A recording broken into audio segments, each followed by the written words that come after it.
السلام عليكم ورحمة الله وبركاته. وعليكم السلام ورحمة الله. بسم الله الرحمن الرحيم. الحمد لله رب العالمين. اللهم صل على سيدنا محمد وعلى آله وأصحابه أجمعين. مساؤكم طيب إن شاء الله في هذه الأمسية الرمضانية المباركة، ليلة 7 من شهر رمضان الكريم، ونسأل الله عز وجل الذي أعاننا على القيام والوتر والصيام أن يتقبل منا ومنكم إنه سميع مجيب، وأن يجعل هذا العمل ثقيلا في موازين حسناتنا وحسناتكم، وأن يكفر عنا السيئات ويغفر الذنوب، وأن يدخلنا الجنة بغير حساب إن شاء الله. Bismillahirrahmanirrahim. Bapak Ibu, saya terjemahkan langsung. Beliau menyampaikan ucapan selamat dan syukur alhamdulillah dengan karunia Allah. Kita mudah-mudahan malam ini dilingkupi oleh keberkahan Allah. Malam ke-7 dari bulan suci Ramadan. Kita berdoa kepada Allah yang sudah memudahkan dan menolong kita untuk melaksanakan puasa, kemudian membaca Al-Quran, kemudian melakukan sholat tarawih di malam hari. Kita berdoa mudah-mudahan Allah mudahkan kita selalu untuk melakukan amal soleh. Allah lipat gandakan pahala-pahala kebaikan kita di bulan ini. Allah semakin jauhkan kita dari siksanya, dari api nerakanya insya Allah. كما أن الله تعالى فرض صيام شهر رمضان وأمرنا بالإكثار من قراءة القرآن في هذا الشهر العظيم، كذلك فرض علينا زكاة أموالنا، ويفضل في أحسن أقوال العلماء إخراجها في شهر شعبان وفي شهر رمضان، فمن فاته أن يخرجها في شهر شعبان فيفضل أن يخرجها في شهر رمضان حتى يكتب له الأجر أضعافا مضاعفة.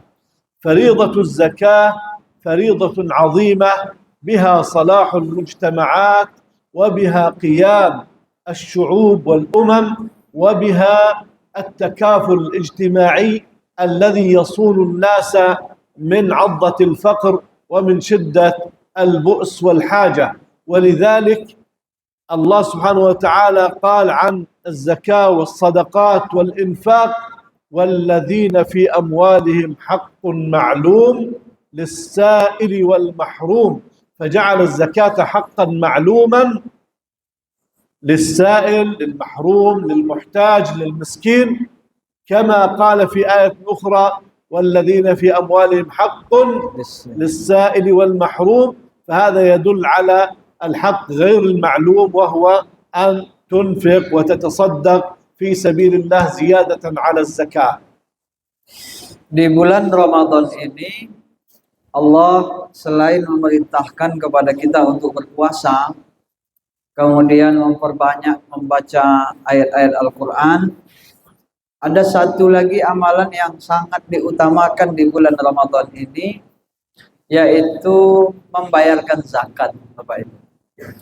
Para ulama mengatakan bulan yang paling afdol, paling baik untuk mengeluarkan zakat harta kita itu kalau tidak bulan Sya'ban, bulan Ramadan. Walaupun boleh di bulan apa saja, tapi yang paling baik bulan Sya'ban, bulan Ramadan. Maka yang belum membayarkan zakatnya di bulan Sya'ban, bayarkan di bulan Ramadan. Bulan atau kewajiban zakat ini adalah kewajiban yang luar biasa hebat disyariatkan dalam agama kita ini. Zakat itu merupakan salah satu pondasi dasar bangunan masyarakat.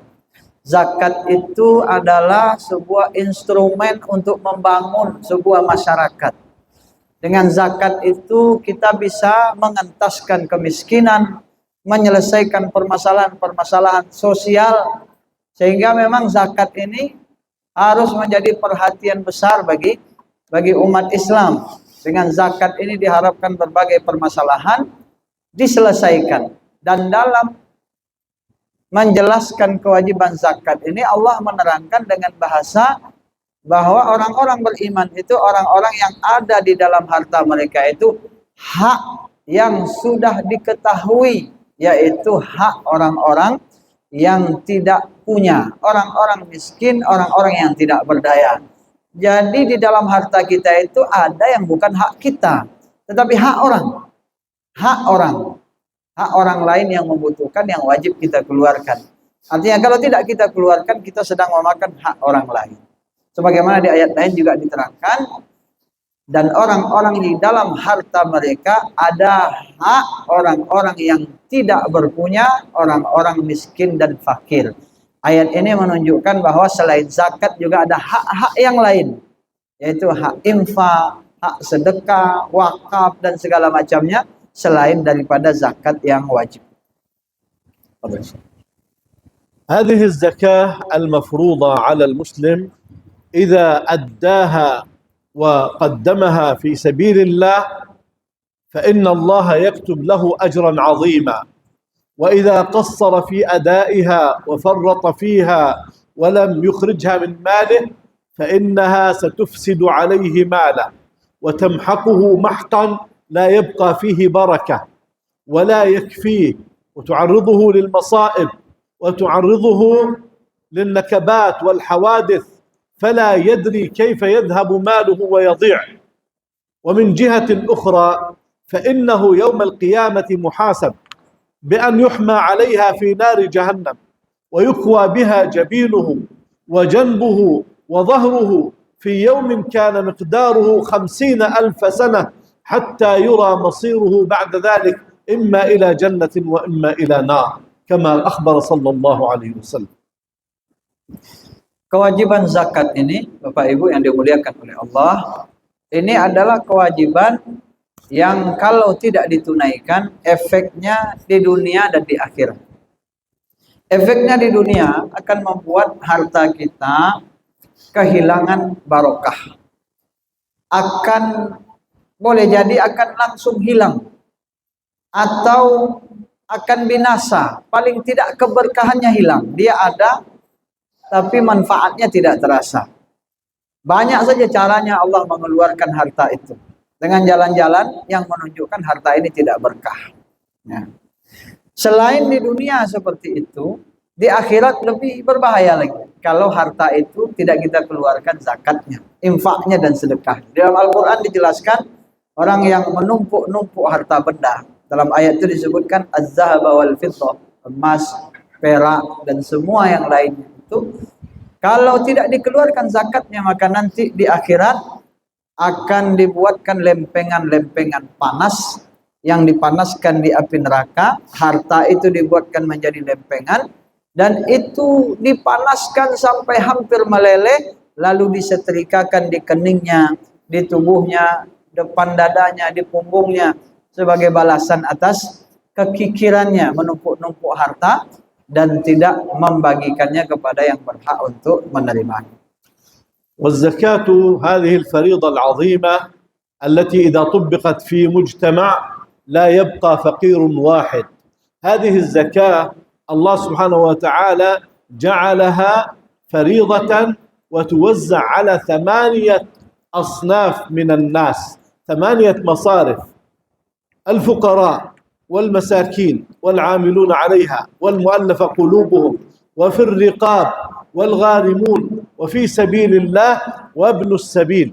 ونريد أن نقف مع سهم في سبيل الله، حيث قال النبي صلى الله عليه وسلم: الجهاد ماض إلى يوم القيامة لا يبطله عدل عادل ولا يبطله جور جائر. الجهاد ماض، وهذا في سبيل الله يعني كل ما كان في سبيل الله من جهاد أو رباط أو إعداد، بالإضافة إلى الإنفاق على أسر الشهداء والإنفاق على المهجرين من بيوتهم الذين هدمت بيوتهم أو دمرت أرضهم أو تعرضوا لنكبات، فهؤلاء يحتاجون إلى من يساعدهم وينفق عليهم حتى لا يبقى عندهم حاجة، تؤمن لهم حاجاتهم كلها ويؤمنون من خلال هذه الزكاة. وتذكر يا مسلم وتذكري يا مسلمة إذا كنت ستنفق شيئا من مالك زكاة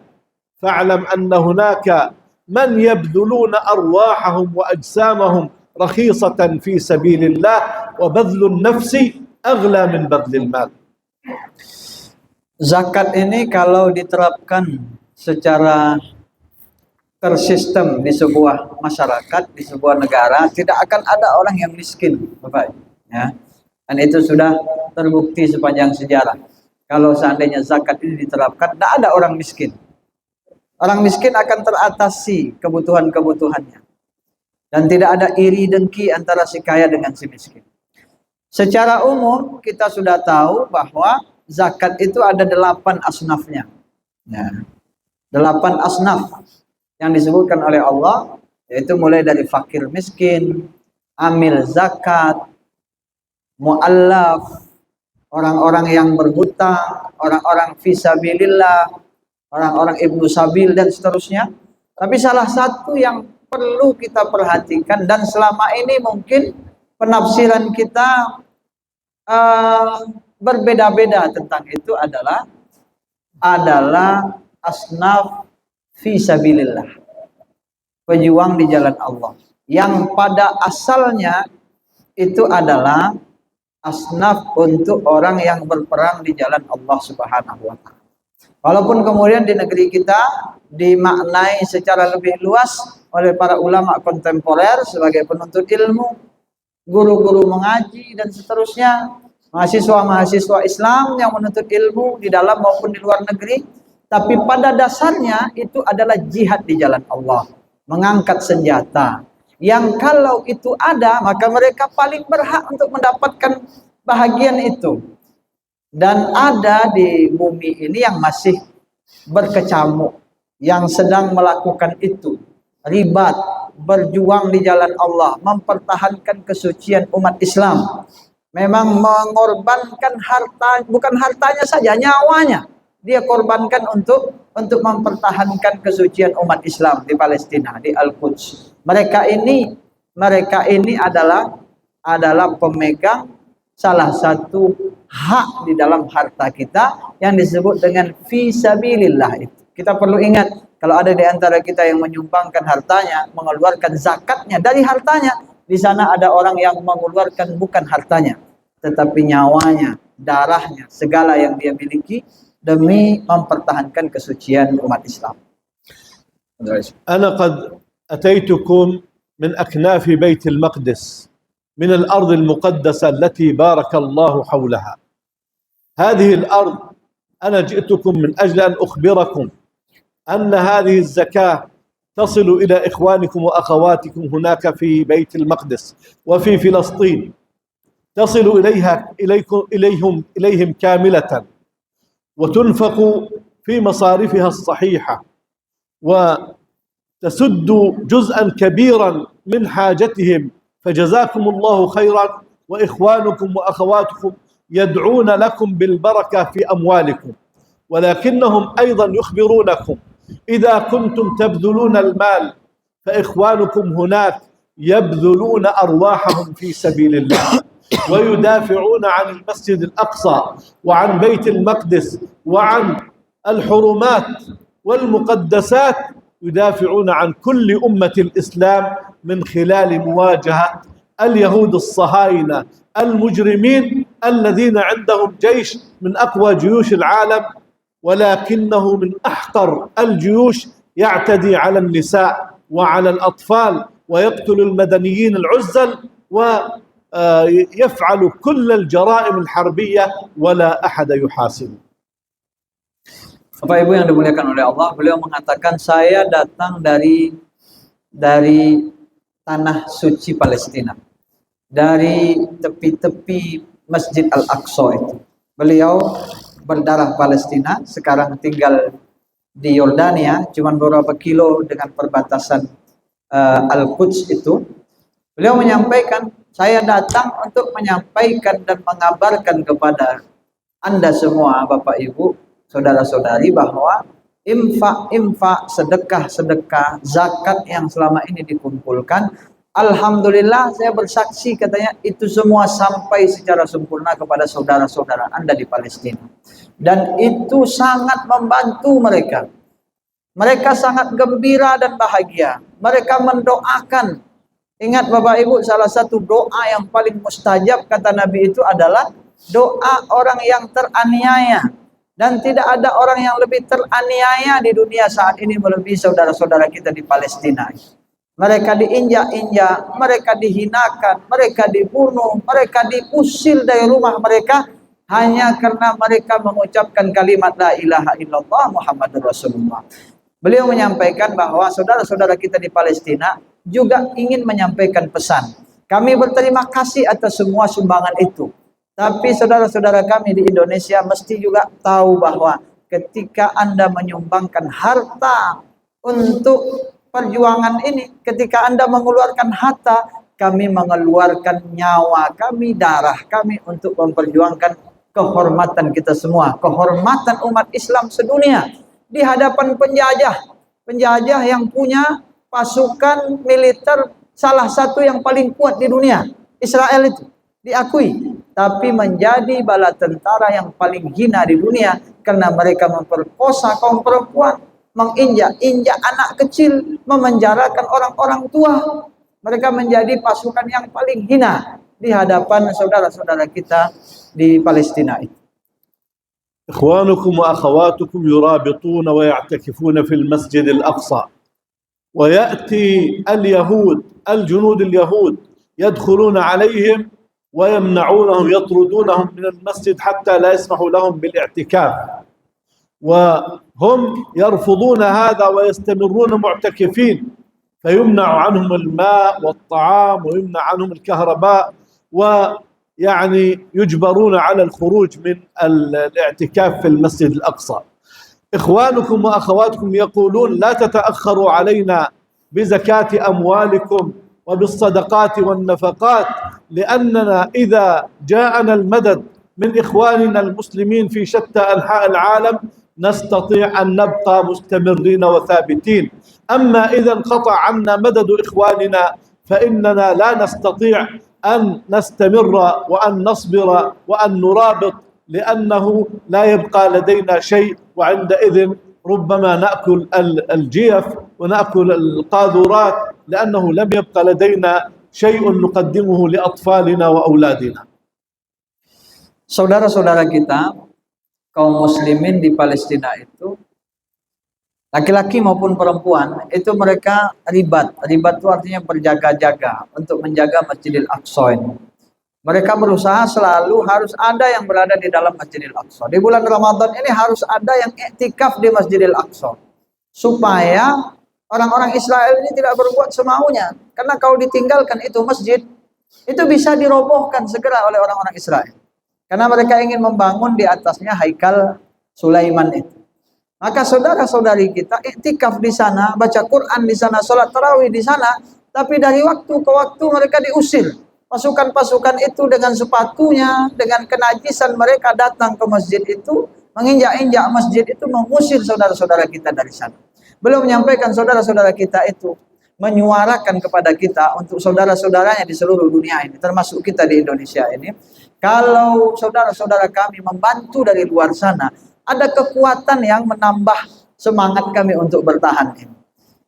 Ada rasanya kami ini tidak berjuang sendiri. Ada saudara-saudara yang jauh tapi ingat dengan kami. Walaupun bentuknya cuma harta, dengan uang, tapi itu penting sekali di saat-saat mereka tidak punya makanan. Kalau seandainya tidak ada kiriman dari saudara-saudara kami, mereka menyampaikan begitu. Beliau sampaikan, kami takutnya kami nanti kehabisan kekuatan, kehabisan energi. Terpaksa kami memakan daun-daun, kayu-kayu seandainya bantuan itu tidak disampaikan kepada kami. Maka beliau menyampaikan pesan ini untuk mengetuk hati kita, kaum muslimin ini. Untuk saudara-saudara kita di Palestina. Bukan untuk beliau. Jangan pula disampaikan ini orang minta sedekah datang ke kampung kita. Bukan, beliau ini profesor, doktor, ahli di bidang tafsir, ulumul Quran, qiraat, dosen di mana-mana. Beliau mantan dosen di Dubai, di Universitas Islam Madinah, di Universitas Yordan, dosen beliau. Dan Bapak Ibu saya sampaikan, beliau ini adalah wakil pimpinan sebuah yayasan rumah tahfiz yang cabangnya 1.100 buah di seluruh Yordan. Beliau wakil pimpinannya. Saya melihat beliau setiap sore bikin video call untuk seluruh cabang itu, menyampaikan mudah-mudahan Allah jaga rumah tahfiz kita. Saya tanya berapa cabangnya? 1.100 cabang di seluruh Yordania. Beliau ini kalau soal harta sudah selesai. Beliau mau keliling di usia setua ini untuk memperjuangkan saudara-saudara kita, menyampaikan suara yang mungkin tidak sampai ke kita selama ini. واحد من الإخوة في فلسطين بيته قريب من المسجد الأقصى، وحاول اليهود من خلال وسطاء أن يشتروا منه هذا البيت من أجل أن يأخذوه لهم. وصلت المساومة معه أن دفعوا له 50 مليون دولار أمريكي، 50 مليون من أجل أن يأخذوا منه بيتا. قال لهم لا أبيع هذا البيت، لأن بيع الأرض والبيوت في أرض بيت المقدس خيانة، وأنا لا أقبل أن أكون خائنا ولا أقبل أن ألقى الله خائنا. يمكنه ب50 مليون دولار أن يشتري 100 بيت في أي مدينة في العالم، يشتري 100 بيت وليس بيتا واحدا، ولكنه يرفض ذلك ويقول هذا البيت الذي يطل على المسجد الأقصى لا يمكن أن أفرط فيه ولا أن أبيعه لأحد، بل سيبقى وقفا إسلاميا في أعقابي وأحفادي ومن بعدي إلى يوم القيامة إن شاء الله. Ada seorang laki-laki yang tinggal di dekat Baitul Maqdis itu, Bapak. Seorang muslim, punya satu petak tanah, rumahnya di situ. Itu sudah sejak lama orang Israel itu, pemerintah Israel itu tawar-menawar dengannya untuk menjual tanah itu kepada mereka untuk digantikan oleh orang Israel. Tahu Bapak Ibu berapa harganya? Terakhir itu sampai harganya 50 juta dolar Amerika Serikat. Mau dibeli itu. Yang penting dia pergi dari situ dan merelakan tanahnya. 50 juta itu, dolar itu saya kali 15.000 sekarang 750 miliar. 750 miliar mau dibeli itu tanah dengan rumah itu. Dia bisa membeli dengan uang sebanyak itu rumah paling mewah di tempat-tempat yang paling mahal sekalipun di dunia ini. Dia bisa beli rumah di London, beli rumah di mana? Dengan harga 750 miliar. Tak pernah kita lihat uang sebanyak itu. Tapi apa yang dia bilang kepada pemerintah Israel itu? Ini tanah bukan tanah saya. Saya tidak punya hak sama sekali untuk menjual ini untuk kepentingan saya. Ini tanah yang bersambung dengan Masjidil Aqsa, bukan milik pribadi, tapi ini adalah wakaf untuk umat Islam sedunia. Saya tidak punya hak untuk menjual ini. Maka saya akan bertahan di sini walaupun semuanya akan saya serahkan sampai nyawa sekali. وشخص آخر أيضا من إخوانكم في مدينة خليل الرحمن، المدينة التي يدفن فيها سيدنا إبراهيم صلى الله عليه وسلم، وسيدنا إسحاق صلى الله عليه وسلم، وسيدنا يعقوب صلى الله عليه وسلم، مدفونون في الحرم الإبراهيمي في مدينة الخليل. هذا الرجل بيته بالقرب من الحرم الإبراهيمي، وجاء اليهود من خلال وسطاء من أجل أن يشتروا هذا البيت. قال لهم كم تدفعون في البيت؟ قالوا نعطيك 30 مليون دولار. فأدخلهم إلى البيت، ساحة واسعة في داخل البيت وهناك غرف. قال لهم انظروا ما هو الحجر الذي تريدون أن تأخذوه مقابل 30 مليون دولار؟ حجر واحد لا أقبل أن أبيعكم ب30 مليون دولار.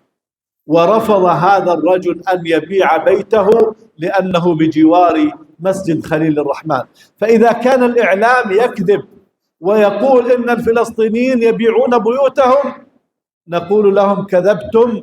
الفلسطينيون كل واحد متمسك ببيته وبأرضه ويدافع عنها بكل قوة أمام كل المغريات وأمام كل العداوة والظلم والإجرام، وهو ثابت في أرضه لا يريد أن يخرج منها، ويريد أن يقول لإخوانه نحن نضحي بأنفسنا بأموالنا بكل ما نستطيع، فماذا قدمتم لنا أنتم؟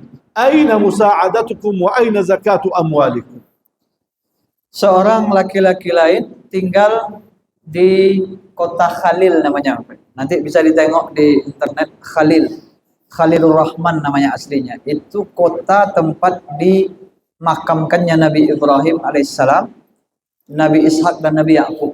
Ada di sana disebut dengan Masjid Al-Haram Al-Ibrahimi, kampus atau lokasi Masjid Ibrahim. Itu di situ ada makam Ibrahim, Nabi Ishak dan Nabi Yakub. Di dekat masjid itu ada seorang laki-laki punya rumah, hampir sama kasusnya. Hampir sama kasusnya. Itu Khalil itu terjajah sekarang. Dia punya rumah di situ, dia bertahan di rumah itu, di tanah itu.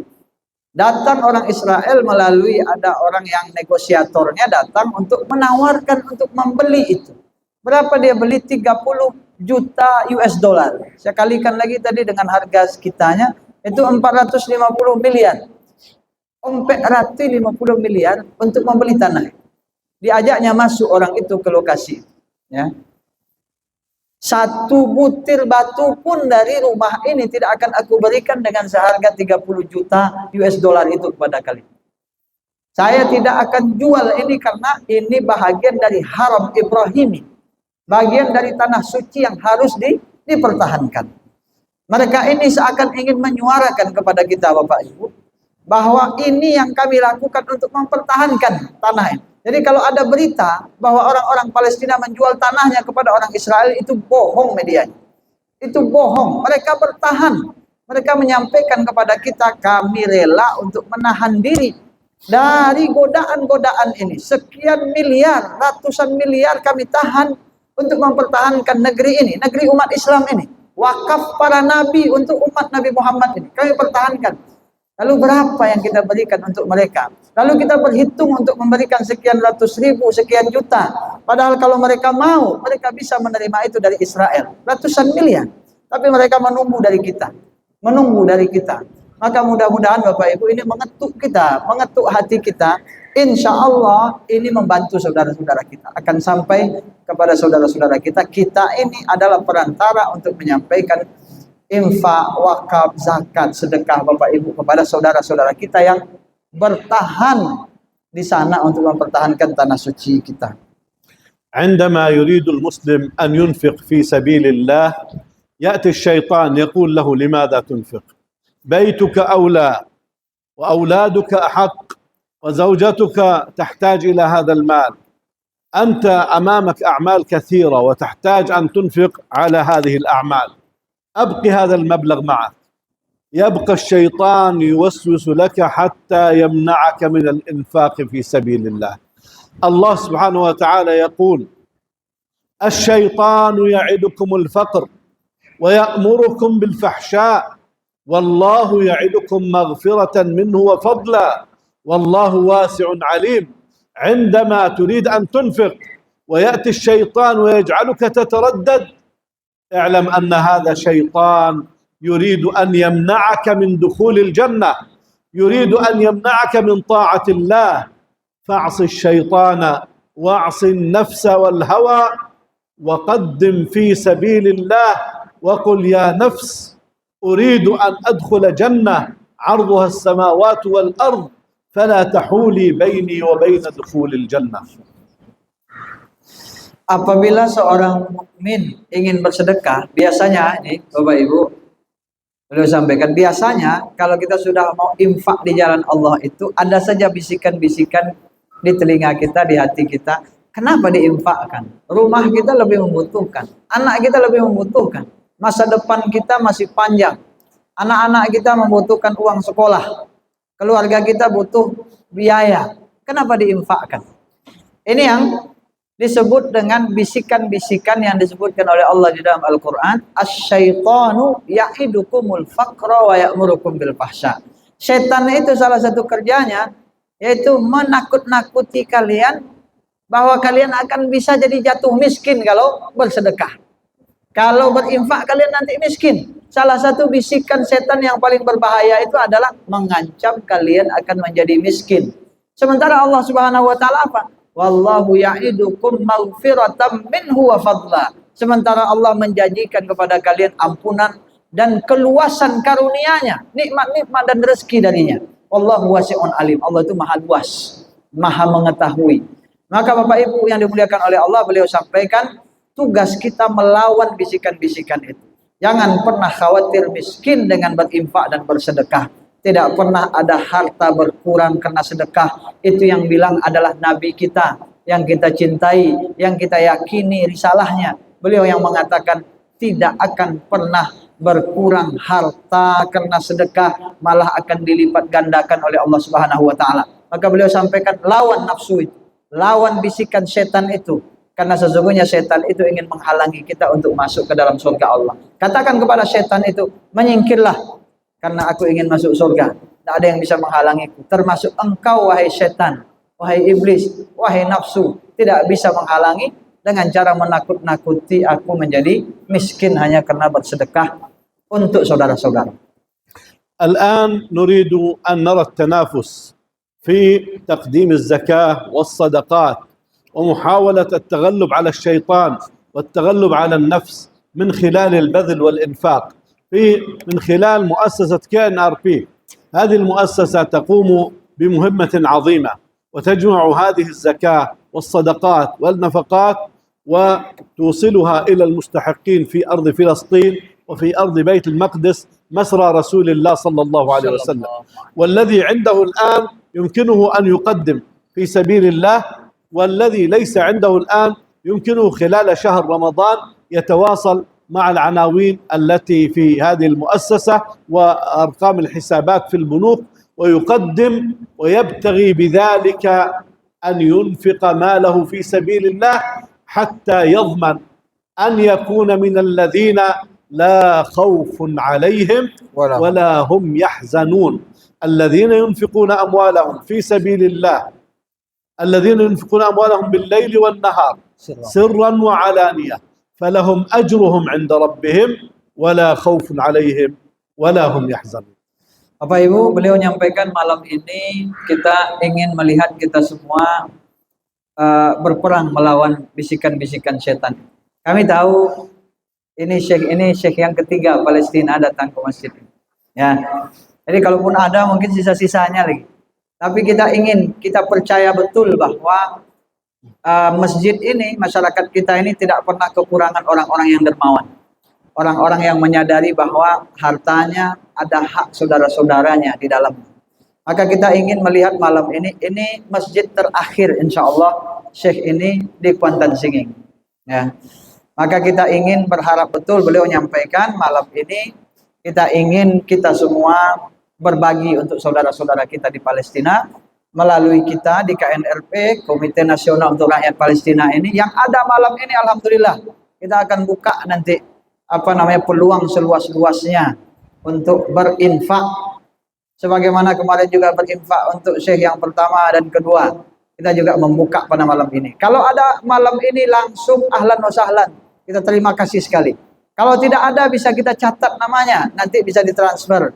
Kita punya nomor rekeningnya, nomor rekening Komite Nasional untuk Rakyat Palestina, bukan rekening saya, bukan rekening Ustaz Fakih juga, bukan rekening beliau juga, rekening Yayasan KNRP yang langsung menyalurkan, memutus saudara kita untuk datang ke sana menyampaikan secara langsung. Maka kami beliau mengajak pada malam ini kita bersama-sama menunjukkan keluasan hati kita berinfak di jalan Allah pada malam hari ini. Kita bayangkan para malaikat melihat kita, mencatat amal soleh kita di bulan yang penuh dengan keberkahan ini. Bismillahirrahmanirrahim. Alhamdulillahi Rabbil Alamin.